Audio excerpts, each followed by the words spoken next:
Yo, I got a question. So how did that all come about? Like the BMF The belt and everything. BMF And like belt. how did Dana introduce that? And because you Um, basically started it. I mean, yeah, you started it. there's a couple things behind the doors, and I think they want to create excitement. They wanted guys that were gonna fight, guys Uh-huh. that are just like if we book these guys, they're gonna fight. Not an injury's gonna back them off or Mm. anything. I was on a good run. I had knocked out till that same year. I had knocked out Ben Askren, and I wasn't slated necessarily to fight again. So when the opportunity came up, I jumped right on it, and they Mm. really liked that. They were like, "That's why we're doing this because we need guys that not only gonna give it their all, but when it's time to compete, it's just Like you're they're gonna gonna go." go. And the Mhm. fans also know like win or lose, this person's gonna go forward with Yeah. one objective in mind to take the other guy out. Mhm. So that's how the fight kind of more or less got matched. At the time Nate Diaz was top three. I put him in the top three. He had just beat Pettis. Yeah. Pettis was in the top three, top four at welterweight at the time. Nate Diaz beat him convincingly, and then he called me out, right in the microphone. So it just made sense, like, let's fucking get to it. Hell yeah. And then obviously Diaz has the pedigree, beat Conor twice, in my Mm. opinion. Just a fucking, like a rock star in the sport. Fire. So they offered me the fight, and then I come to find out President Trump's gonna be attending live. That's fucking madness to me because I'm the biggest Fuck. Trump fan. That's sick. I reach out to The Rock and I'm like, oh, is there any Yeah, way he you was could there. come out? Yeah. You come Yeah. out to the fight, Now Rock's getting involved. Now Rock is wrapping the belt around the winner, my favorite action star. And then on top of that, it just so happens that that painting that you see right there, there's two paintings right there. Yeah. One of them is me, and the other guy is Roberto Duran, my favorite fighter of all times. They're both painted by the same guy. So while he was delivering that painting to Roberto Duran, he asked him, he goes, hey, um, one of your biggest fans is Jorge Masvidal. I want to know if you'd make this out for him, if you, sign it Mm. to which he did. And since that painter had access to Roberto Duran, I managed to get in contact with his team through the painter, and we had it that he was gonna come out and walk me out for the fight. My favorite fighter of all fucking time. So now I'm like, I'm fucking short circuiting, wigging out, bro. I'm like, damn, fucking my favorite fighter of all time is gonna That's walk me sick. out. The Rock's wrapping the belt on the Yeah. winner, and President Trump is just chilling there, Uh, fucking drinking Diet Coke, watching us scrap. This is the that's craziest shit ever for a belt in New York City, and the belt's called the baddest motherfucker. So for me, it was a crazy experience. But all that being said, I blocked all that out until the fight happened. So I was like, if I focus too much on this shit, on this outside shit, I'm not gonna be able to. I'm not gonna do my job. So would you say that was the most surreal moment? I mean, like Making the walk, I was just locked in a native. you It's were like just in the fight. like it's just me and him fighting in the parking lot outside of KFC or UFC. It doesn't matter. Like I'm just locked in him. When I get that belt and the final bell rings and it's all like it's over, that's when it all hits. Like holy smokes, it's Fuck yeah. crazy. Fuck yeah. It's fucking nuts. Damn. So I mean, well, we got a fight this weekend, right? Max Holloway, Charles. This is gonna be good. We know this is a BMF fight. This is a When goal. you talk about BMF, you couldn't bring up two guys more fitting and describe. Mm-hmm. At any time, any place, they don't back out of fights. They'll fight anybody. Yeah. And they go for the jugular the whole Yeah. time. Whether they're winning or losing, they're always going for that Mm-hmm. finish, for that. Let me set myself apart. And that's what a BMF is. I think, Yeah. people always ask me what defines a BMF? Max Holloway, Charles Oliveira. Guys that are just game to the end. You could hurt them, you could put them out, whatever it is. But until you do, they're going to fight you with every bit of energy that they have in them.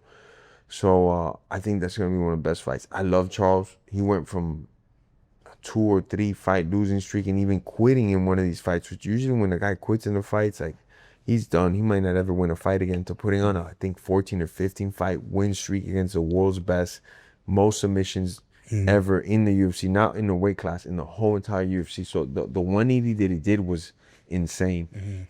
Max Holloway's another one of my favorite fighters, can do it all. Just insane good. I'm going with Max though, by brutal beatdown. I think so too, Max. I think Max is 55. boxing. Yeah, and That's it's his just weight. I don't know his takedown defense too. I don't really see much people taking him down or like some. I don't see any of that. And No. I mean, unless Charles can really go for trying to take him down, which I don't see Max is going to have trouble with. I think on the feet, man, Max is just And Charles' wrestling is solid, but it's not exceptional. You know, he's not a guy that when he's fighting like another high level wrestler that he could get easy takedowns on him. You know, now wherever the fight goes to on the ground, Charles is a problem. If he's on his back or if he's on top of you, then it's Yeah, game that's over, a you know? problem. But I don't see him taking Max down, and I really think Max at 155, he's about to do some special shit. I see how his body's moving, how he's hitting a lot harder at 55 than at 45, and it's just from the moving up, not being so sucked out for fight week. So I really think he's gonna do some impressive shit. Yeah, I like him at 155. He just obviously looks more healthier. I mean, bro, and another thing, I mean, his last two performances, like Gaethje, Poirier, was just, it was fucking insane. So, I mean, I love Charles, man. Charles, bro, one of the nicest guys, just a great champion. But I just think Charles's chin is compromised after Ilya, bro. Like, And that that's was the the thing, most but he's had devastating. a lot of wars even before Ilya that he Yeah. pulled off and he managed to win. But Charles has that style where he gets tagged a lot. Max has very good defense, you know. Yeah, yeah. And A lot less miles. They have about the same amount of fights in the UFC, but Max has only been knocked out once and just doesn't take too much abuse in his fights, you know. yeah, I think Max, you think he finishes him? I think I think decision. he finishes him Yeah? second round. I'm just, I think Charles is I'm such gonna go hard on the prize picks on 2 rounds Yeah. or under. Yeah, that's my parlay right 2 there. rounds. 2 rounds or under. I'm dumping like 50 racks on Max. I'm trying. I got bills to pay, man. I gotta make some money this weekend. Oh man, yeah. I think, man, because Charles is such a warrior, and you know Max, he could get knocked out, but I'm just gonna say round 5 decision. We'll get the 10 seconds. All right. Maybe he gets flatlined there or something like that. Who knows? But I think we're gonna get the whole I'm experience. betting Max hard on it. I just think he's a think really Max bad wins, style though. for Charles. Really bad style. Yeah, Max is good, man. He doesn't really lose. Like he does not. He lost beats- to Ilya and Yeah, Ilya's like, you know, cream of the crop and then some, you know. And mixed also with, I don't think Max should have been fighting already at 40. I'm not gonna take nothing from Ilya because I think he's one of the best to ever do it. And Ilya could probably do it at 55 again, but I just think Max is gonna do a lot better at 55 with his age now. His size, he's taller than me fighting at 145. Like, it's fucking nuts. He's like 6'1", something like that. 5'11", yeah, 6'1", 5'11". I'm 5'11", 5'11", and Max is a little bit. So he's got to be at least 6. You know. Tall lightweight. You think he gets? I think, yeah. If he beats Charles like in a crazy fashion, definitely Probably deserves get a that title win. shot next. Maybe. You know. Well, you know, I can't see Gaethje getting the title shot over Max. I just can't. It depends. You know, if they announce the fight LKO to Poirier Gaethje, you know that fight will be done by the time Max is ready. Because he beat Paddy Pimblett, that they're gonna put him up there. And when Max beat Dustin Poirier, one of the best lightweights ever, Max also flatlined he's turned him into a fucking folding chair Yeah. against Justin. I was there live 1 second ago, winning on all cards, pointed to the ground and said, "Let's go like fucking men," and then turned him into a fucking folding chair.